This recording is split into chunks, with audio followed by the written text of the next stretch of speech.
pujian apa segala dulu enggak? Oh ya, oke. Puji Tuhan ya. Baik, ini kita jangan panggil bahwa kita rekan-rekan sepekerja, ini semua businessman semua yang kita kenal dengan baik. Kita bersyukur pada malam hari kita ada kesempatan bisa berkumpul. Sudah sekian lama kita tidak berkumpul, tapi bersyukur Pak Harun dengan tempatnya ini yang sudah jauh lebih baik. Yang dulu kita tahu suaranya agak sedikit menggema, tetapi sekarang dengan baik bisa disampaikan. Amin. Ini memang kita harus beri tepuk tangan untuk Pak Harun. Dia memiliki hati yang tulus untuk betul-betul melayani Tuhan, makanya siapkan tempat yang begitu baik untuk kita semua. Puji Tuhan. Baik, Bapak Ibu sekalian yang dikasih oleh Tuhan, saya nggak tahu kok saya sendiri jadi yang pakai baju merah. Kemarin banyak begitu baju merah semua, jadi saya pikir ini hari sama juga. Tapi ya, yang penting kita tahu sekarang ini sedang saat-saatnya, masa-masanya apa? Kita sebentar lagi mau apa? Mau Chinese New Year, amin?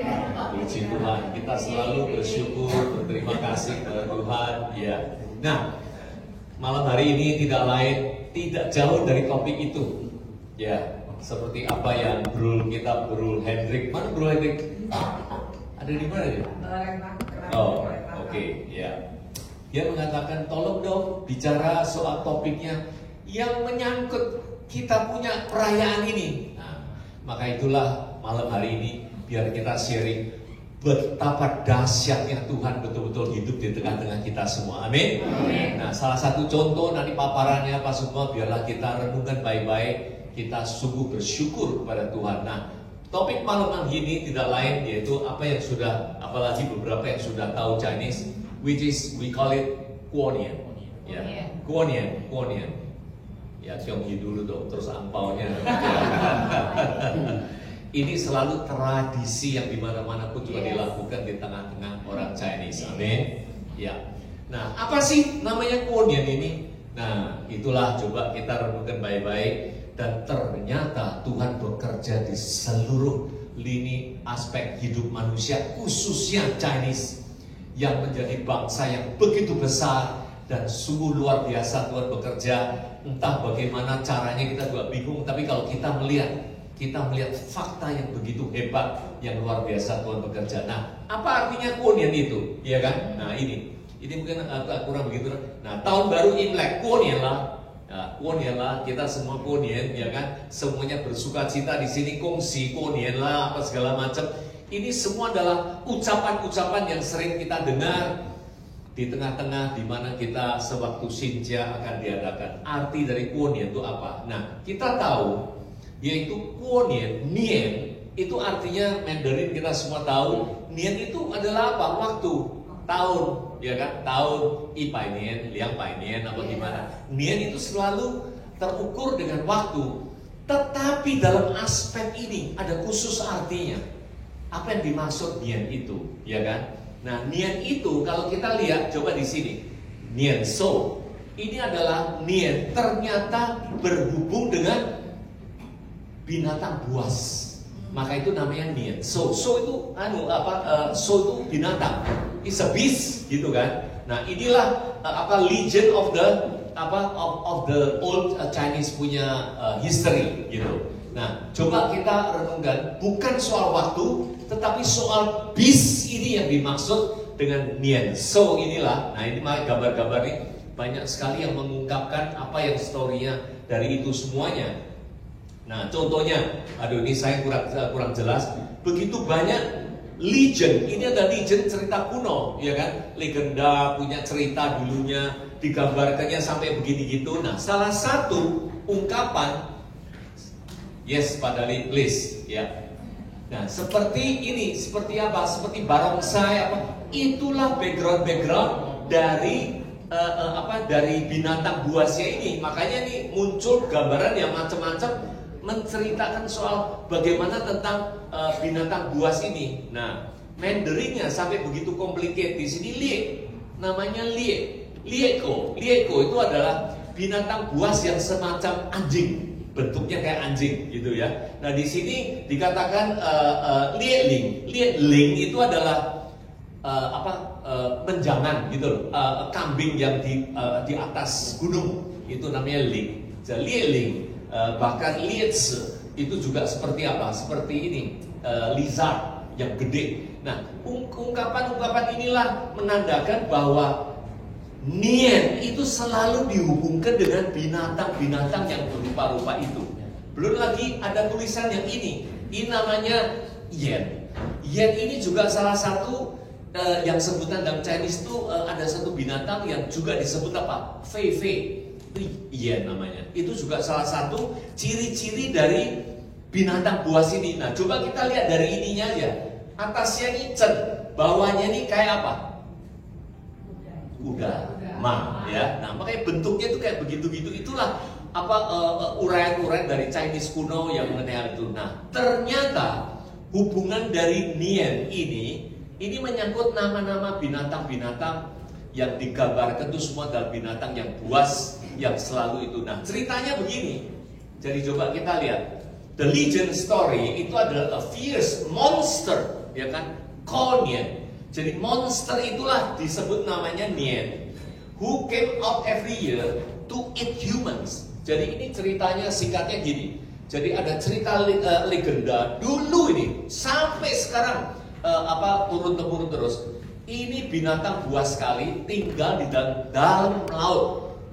1 tahun sekali, 365 hari tidak makan apa-apa. Nah, waktu saatnya itu cuancik, waktu musim semi mulai, itulah mulai nongol. Nah, dengan nongolnya itu kebuasannya itu terkenal sekali.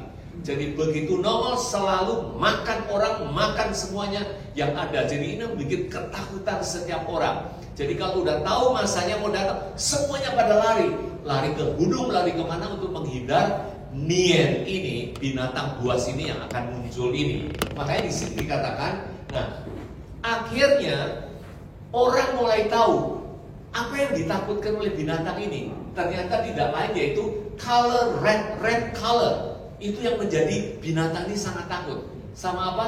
Petasan. Diramekan, dibunyikan gitu, gejreng-gejreng. Nah, itulah membuat Niennya takut. Jadi udah nggak berani mengganggu. Ini semuanya adalah cara-cara monster ini by setting a fierce cracker, ya kan? Itu mercon petasan itu wearing red clothes and then making red decoration.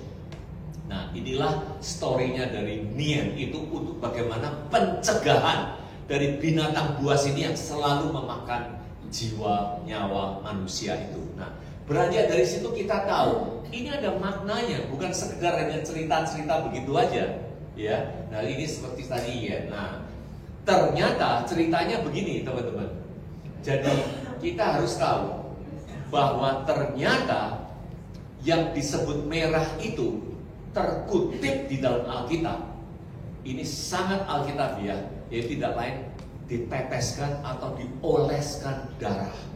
Nah, makanya kita mengutip dari Kejadian 12 ayat 7 ini, pada awalnya sewaktu Musa memimpin semua umat manusia itu keluar dari Egypt, itu. Nah, inilah yang kejadiannya.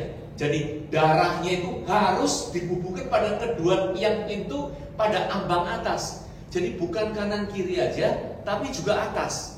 Nah, inilah bagaimana Tuhan bekerja waktu zamannya Musa. Begitu roh maut itu lewat, mau membunuh seluruh anak-anak sulung ini, saya kira ceritanya tahu semua. Begitu melihat ada olesan darah itu dilepas, dilewatkan. Nah, oleh karena ini semua Musa sudah menyampaikan kepada umat-umat Israel, semua mereka lakukan itu, yaitu mereka menyembelih kambing domba, dioleskan ke pintunya kanan kiri maupun ke atas. Akhirnya anak sulung mereka semua selamat. Dan orang-orang Mesir itulah mengalami bencana yang luar biasa. Kita tahu semua ceritanya, dan akhirnya menakutkan mereka.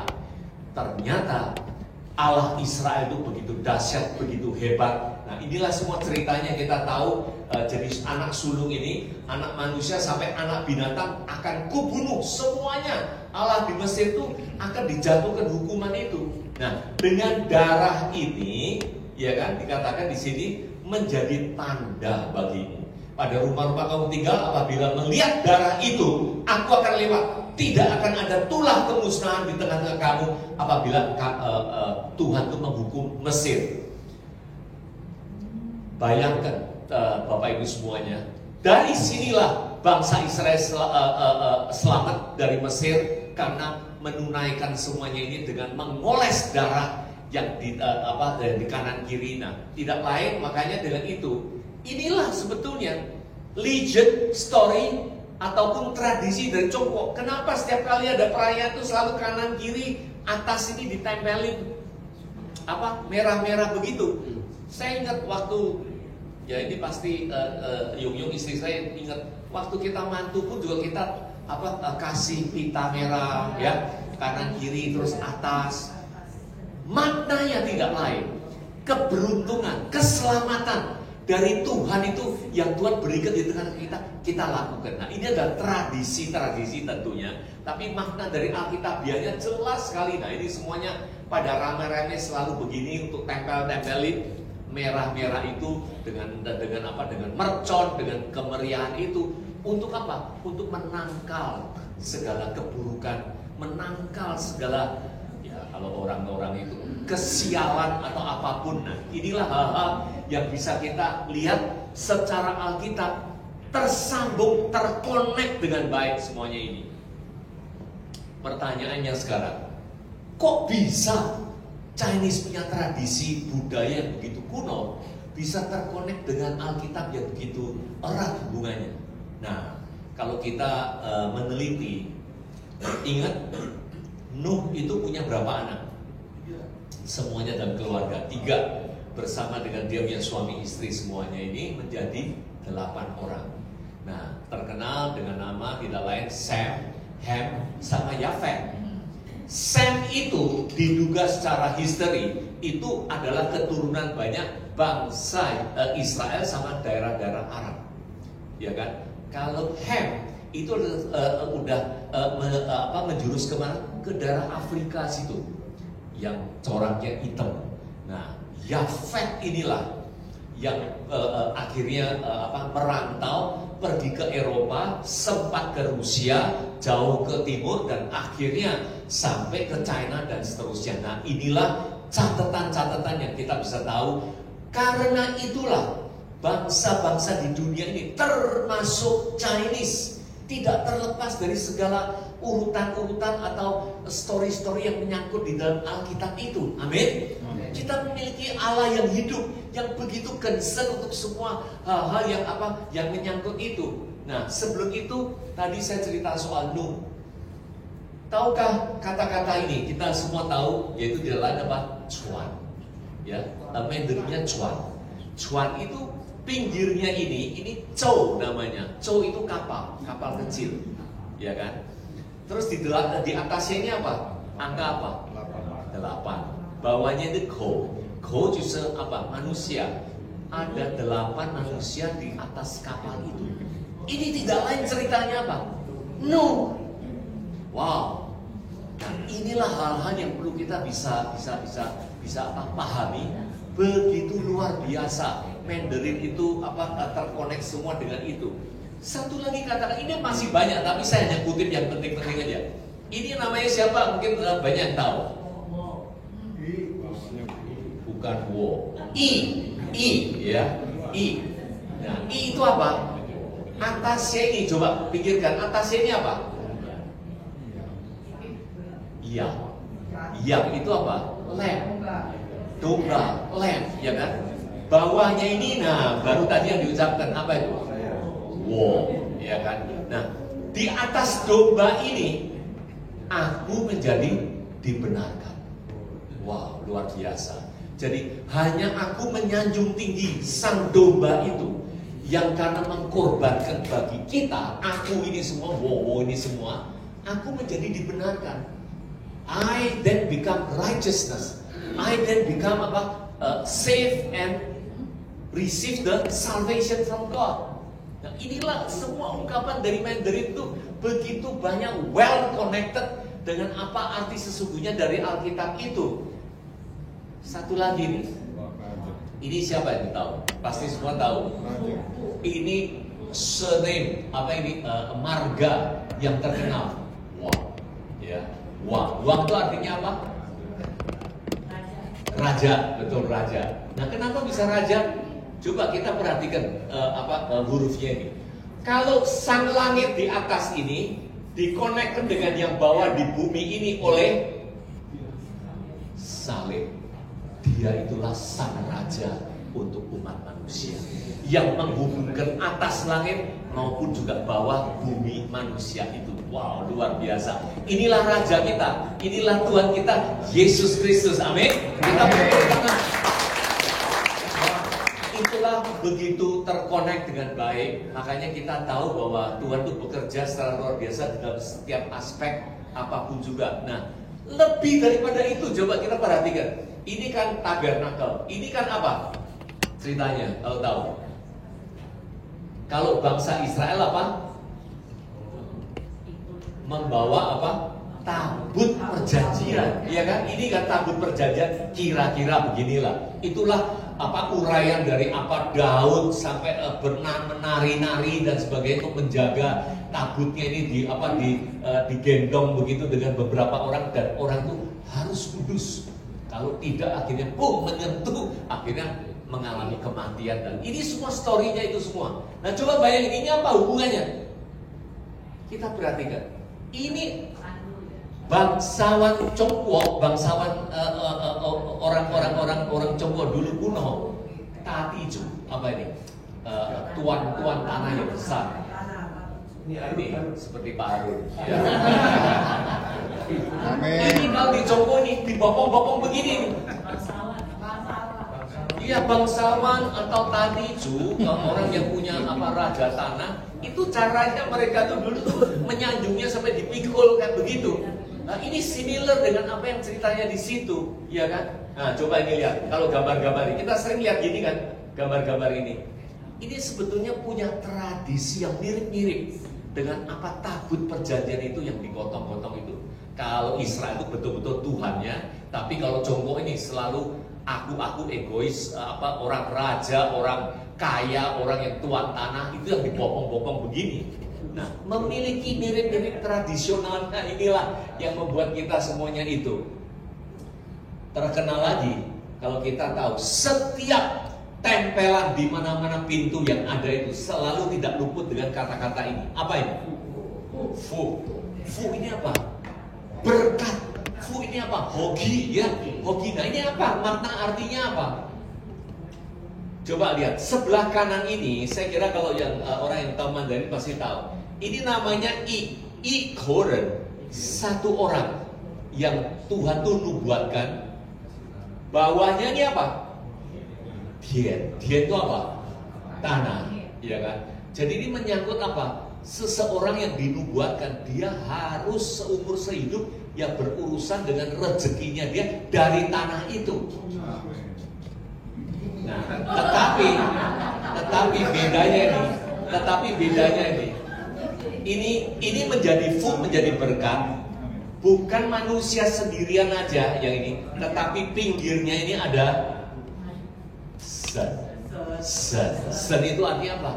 Tuhan Allah.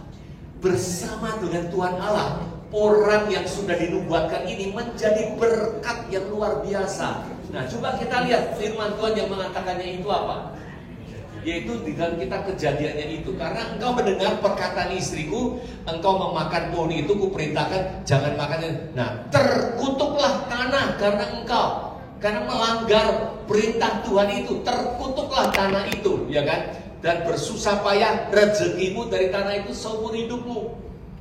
Nah, itulah yang di sebelah kanan itu, yang diartikannya itu, kalau tanpa Tuhan karena terkutuk, terlepas dari hubungan Tuhannya itu. Nah, dengan berpeluh engkau akan mencari makanan sampai kembali. Nah, akhirnya apa? Sebab engkau debu dan engkau akan kembali menjadi debu. Bapak Ibu sekalian, kalau kita melihat makna ini, kita tahu bahwa Tuhan itu bekerja secara luar biasa di setiap aspek hidupnya itu. Nah, itu semua tradisional. Itu semua yaitu sempat gambaran-gambaran, legend dan tradisi.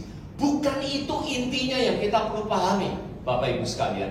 Yang intinya tidak lain, yaitu di sini di dalam perjanjian baru. Sewaktu kita masuk ke perjanjian baru, kita sekarang bicara soal apa? Telah dibenarkan oleh darah Kristus itu.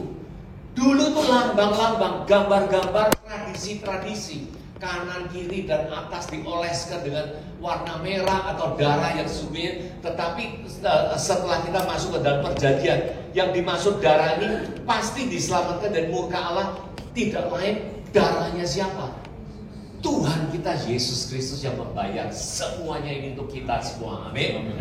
Dengan ini sesungguhnya kita sudah diselamatkan. Kita jangan berpikir kita ini masih belum, nanti mesti kita begini. Tidak. Anugerah kasih karunia Tuhan itu tanpa syarat. Barang siapa percaya kepada Dia, darahnya ini sudah melepaskan kita dari segala kutukan. Amin. Kita bersyukur kepada Tuhan. Begitu baiknya Tuhan itu, karena kita sudah terlepas apa? Diselamatkan dari murka Allah itu. Jadi terkiniannya inilah kita bawakan. Bukan sekedar hanya kita melihat legend, cerita lama kunonya gimana, tetapi biarlah kita memiliki pemahaman yang betul-betul relevan di dalam hidup kita ini sesungguhnya apa, gitu kan? Makanya 1 Korintus 15-56 mengatakan apa? Musuh yang terakhir sudah dibinasakan, yaitu maut. Sama seperti tadi yang dikatakan, karena oleh darahnya kita diselamatkan. Intinya adalah karena apa? Karena maut ini musuh yang terakhir. Kalau dikatakan musuh yang terakhir, masih ada musuh yang lainnya. Imanilah itu. Itulah firman Tuhan yang mengatakan musuh yang terakhir soal maut itu sudah dimusnahkan oleh Tuhan. Karena apa? Segalanya telah ditaklukkannya di bawah kakinya. Wow, kita punya Tuhan Allah yang dahsyat. Tidak perlu diragukan lagi karena firman-Nya demikianlah yang mengatakan ini. Maka genaplah firman Tuhan mengatakan maut apa? Telah ditelan di dalam kemenangannya Dia ini. Amin. Puji Tuhan. Nah, inilah hal-hal yang perlu kita pahami dengan mantap, dengan yakin, dengan percaya. Kita tidak diragukan, kita tidak disangsikan, atau mungkin kita masih punya hal-hal pikiran-pikiran yang mungkin masih gini. Tidak. Selama kita di dalam Kristus, inilah jaminan yang Tuhan sudah berikan kepada kita. Amin. Puji Tuhan. Nah, maka itu Roma, Kisah Rasul, waktu para rasul mulai menyebarkan berita baik, berita Injil itu apa yang terjadi tercatat dalam ayat 4 pasal 4 ayat 2. Sangat marahlah karena mereka mengajar orang banyak memberitakan apa? Di dalam Yesus ada kebangkitan dari antara orang mati. Wow, ini banyak orang marah. Banyak orang marah. Tercatat di dalam Kisah Rasul. Waktu membaranya para rasul, para aktivis memberitakan firman Tuhan ini.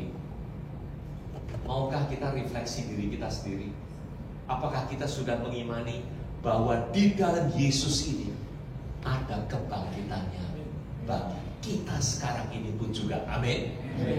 Ataukah kita masih menanti-nanti? Tidak demikian, Bapak Ibu. Telah dengan baik firman ini, dalam Yesus ada kebangkitan di antara orang mati. Mungkin waktu kita memberitakan ini banyak orang marah. Ya mungkin ini bisa refleksi diri kita pada saat sekarang. Tetapi peganglah teguh, karena firman Tuhan itu mengatakan begitu baiknya Tuhan. Yang tadi diuraikan dengan warna merah segala macam, ternyata Dia sudah menggenapi semua. Musuh terakhir sudah dilenyapkan, sudah dimatikan. Dan kita beroleh, bukan berhenti sampai situ aja, Bapak Ibu sekalian. Coba kita lihat yang lainnya. Roma 6 di sini dikatakan tidak lainnya arti sesungguhnya, yaitu kita ini telah menjadi satu sama dengan kematiannya loh. Waktu kita dibaptis, baptis dalam roh artinya setiap orang yang percaya itu menerima baptisan roh di dalam Kristus. Nah, baptisan roh ini sama dengan kematiannya, sama juga dengan kebangkitannya. Kalau yang namanya sama itu kita masih nunggu-nunggu, atau that's what we experience ourselves. Optimalkanlah apa yang firman Tuhan katakan. Camkanlah baik-baik pengertian pemahaman ini di dalam setiap hidup kita, supaya kita semangat, supaya kita wow, sungguh luar biasa. Karena apa? Di dalam Tuhan tuh kita ikut dalam kematiannya, kita juga ikut dalam kebangkitannya. Makanya dikatakan sini, manusia lama kita ini telah turut disalibkan dan dosa kita hilang kuasanya. Inilah arti di dalam kita percaya kepada Yesus Kristus Tuhan itu. Amin. Membuat kita tiap hari ini, saya tahu kita pasti mengalami tiap hari terudung masalah atau ini itu, terus mungkin patah semangat. Tidaklah demikian. Sewaktu kita tahu bahwa Tuhan itu sudah membawa kita masuk ke dalam kematiannya, dikubur bersama-sama, kita pun sudah dibangkitkan juga dengan Dia. Apalagi yang kita khawatirkan. Amin. Selama kita benar-benar mengimani apa yang Tuhan firman katakan itu, dan di dalam pimpinannya sungguh kita nyata dari dulu tadi itu contoh-contohnya sampai sekarang dan kekal selama-lamanya. Ini semuanya adalah yang kita perlu alami secara pribadi setiap dari kita semuanya. Efesus 2 ayat 6 pun mengatakan demikian. Ini ayat demi ayat supaya kita menangkapnya dengan baik. Dikatakan di dalam Yesus Kristus Ia telah membangkitkan kita. Artinya bangkit itu bukannya bangkit secara fisik terus kita menjadi rupa yang lain. Tidak. Tetapi di dalam hati pikiran kita, di dalam roh kita ini kita diperbarui. Kita sudah dibangkitkan. Di dalam Yohanes 11 ayat 25 mengatakan apa? Kita barang siapa yang percaya sudah tidak mengalami kematian lagi. Kita ini sudah hidup untuk selama-lamanya. Tidak terkutip di sini tapi boleh dicek. Dan itulah semua ayat terkonek dengan baik, bahwa kita tuh begitu memperoleh anugerah Tuhan yang luar biasa. Seperti apa yang dikatakan ini, memberi tempat bersama-sama dengan Dia di alam surgawi. Wow, puji Tuhan. Inilah membuat kita ini semua terangkat dengan baik. Kita sesungguhnya sudah ada bersama dengan Kristus di dalam alam surgawi ini, yang Dia sudah memberikan kita hidup. Kita sudah bukan mati lagi, tapi sungguh kita ini adalah di dalam hidup di dalam Kristusnya itu. Nah, ini mungkin nanti next time. Nah, untuk itu himbauannya pada malam hari ini, Bapak Ibu sekalian, Ibrani 4 ayat 7 mengatakan gini, janganlah keraskan hati kamu. Kita menelaah firman dengan baik, camkan dengan baik-baik, kita betul-betul alami semuanya ini. Jadi ceritanya begini, ada sejumlah orang masuk ke tempat perhentian. Apa yang dimaksud tempat perhentian?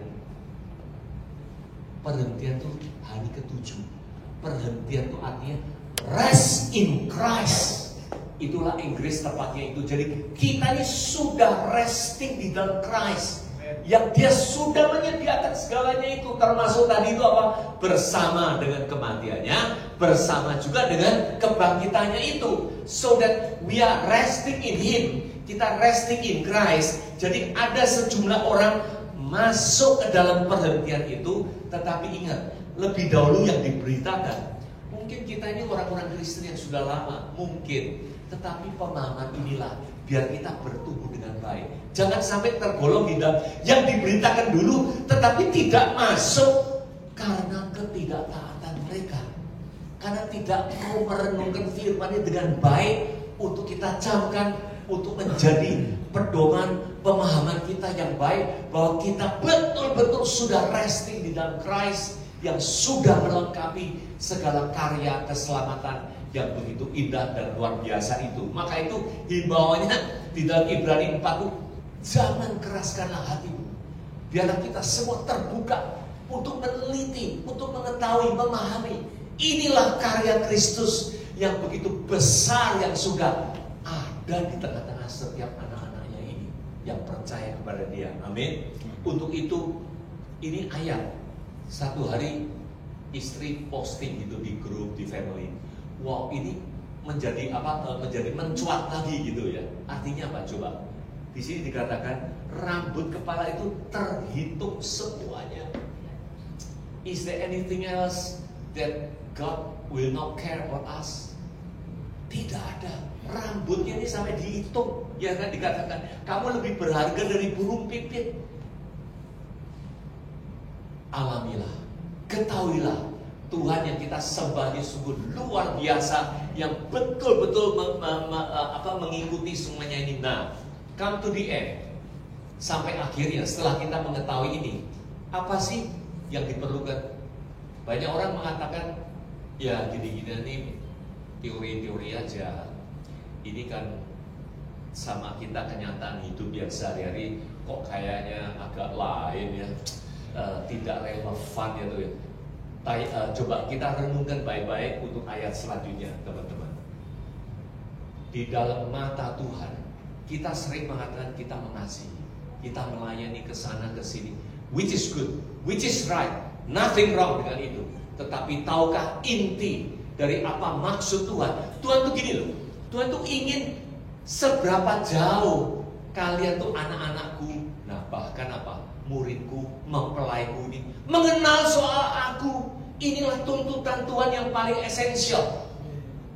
Dia tuh ingin mengeksposkan dirinya itu supaya setiap kita tuh lebih dan lebih dan lebih tahu tentang Dia. Makanya dikatakan di sini, mengasihi aku itu menurut kacamata Tuhan yang diinginkan dari kita semua itu tidak lain apa? Menuruti firman-Ku. Artinya kalau menuruti itu artinya apa? At the first place harus mengerti soal firman-Nya. Baru bisa menuruti.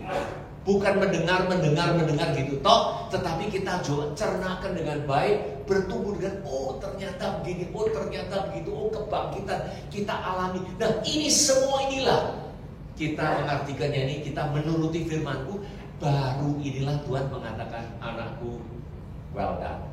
You are a faithful servant and apa? You are very fruitful. Engkau sungguh berbuah banyak. Yohanes 15 mengatakan di luar aku tidak bisa berbuat apa-apa karena memang Tuhan ingin kita ada di dalam Dia, mengenal soal Dia. Tidak ada yang lain. Itulah yang disebut fruitful. Itulah disebut apa? Berbuah banyak. Itulah yang disebut akhirnya mengenal firman-Nya, menurutinya, dan at the end dikatakan engkaulah my faithful servant, very fruitful and well done. Inilah artinya di sini, yaitu mengasihi untuk menuruti firman-Ku dan diam bersama-sama dengan Dia. Dia ini diam bersama-sama dengan kita, sudah di dalam kita, berdiam dan kita selalu renungkan dengan baik ini itu. Saya saksikan sedikit kalau tiap pagi bangun atau kemana selalu merenungkan dengan Tuhan, dengan firman-Nya, coba dikutip, coba direnungkan. Nah inilah cara komunikasi yang terbaik dengan Tuhan. Saya tidak menyalahkan soal doa terus kita duduk terus begini-gini, apalagi kalau sendirian gitu. Nah baik boleh gitu, baik boleh dalam roh kita berhubungan dengan Dia. Nah itulah apa yang Efesus 3 ayat 18 yang mengatakan, jangan pernah berhenti senantiasa berdoa dalam roh, mengatakannya begitu. Tuhan tuh menginginkan hubungan kita ini secara intim, bukan secara yang kasat mata dilihat, bukan, tetapi dalam hati yang sudah memang terhubung Dia dan tidak pernah berhentinya berdoa pada Tuhan. Kalau andai kata definisi doa itu adalah secara kasat mata, ayat ini gimana menjelaskannya? Tidak pernah berhenti. Artinya apa? Kita terus berhenti, diam dengan segala gayanya gini-gini untuk berdoa? Kan gak mungkin. Nah, yang diartikan tidak pernah berhenti, ya artinya dalam hati kita inilah kita selalu terkonek baik dengan Tuhan. Senantiasa kemanapun, di mobil, waktu mandi khususnya. Saya tahu ada beberapa rekan di sini kalau mandi itu suka nyanyi-nyanyi gitu begitu. Nah, itulah mazmur kepada Tuhan. Itulah hubungan kita dengan Tuhan dimanapun kita pun berada. Itulah yang diinginkan oleh Tuhan. Intimasinya itu begitu erat, bukan sekedar hanya apa yang kita. Ya, kalau kumpul-kumpul silahkan, ini baik sekali untuk doa. Tetapi waktu kita menyendiri, tetap kita berhubungan dengan Dia di dalam hubungan yang intimasinya itu. Nah, untuk menyatakan bahwa kita ini betul-betul ada di dalam Dia, bukannya di luar dari Dia lagi. Nah, untuk itulah ayat ini berlaku, Bapak Ibu sekalian. Sering kita mendengarkan ayat ini, Roma 8 ayat 28. Coba kita baca sama-sama supaya kita tahu ya. Ayo, 1, 2, 3.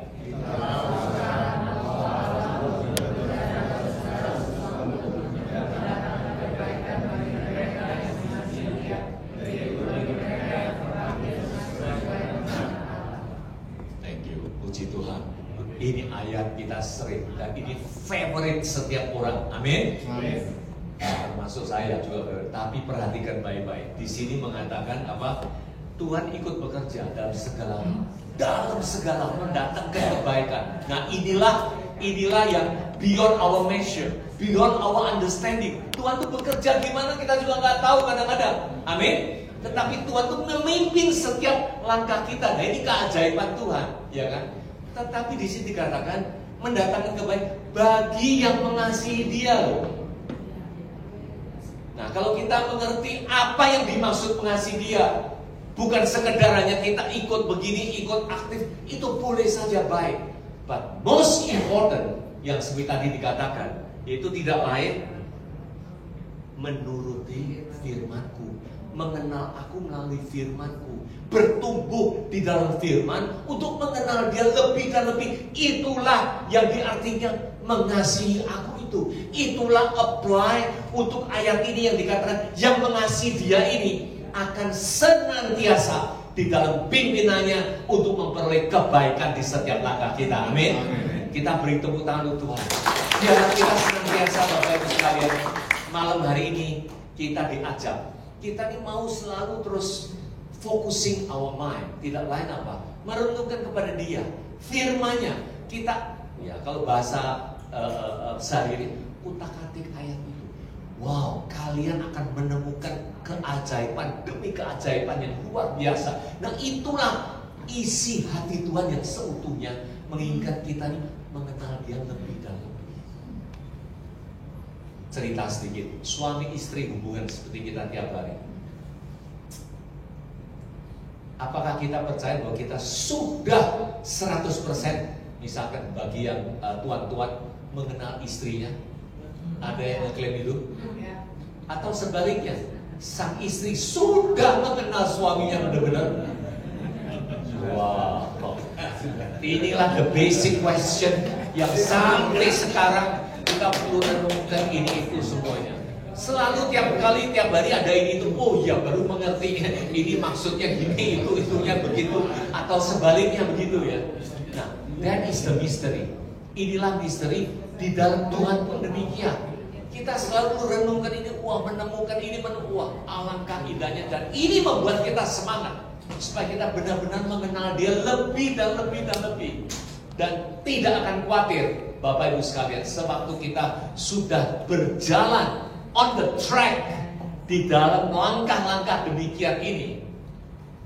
Ayat ini sesungguhnya berlaku bagi kita semua. Amin. Karena kita mengasihi Dia benar-benar. Bukan sekedar hanya ini itu yang terlihat dengan orang lain, tidak, tetapi terdalamnya kita mengenal Dia lebih dan lebih. Oleh karena apa? Kita mengasihi Dia melalui firman-Nya yang sudah kita mengenal lebih dan lebih dan mengetahui yang lebihnya itu.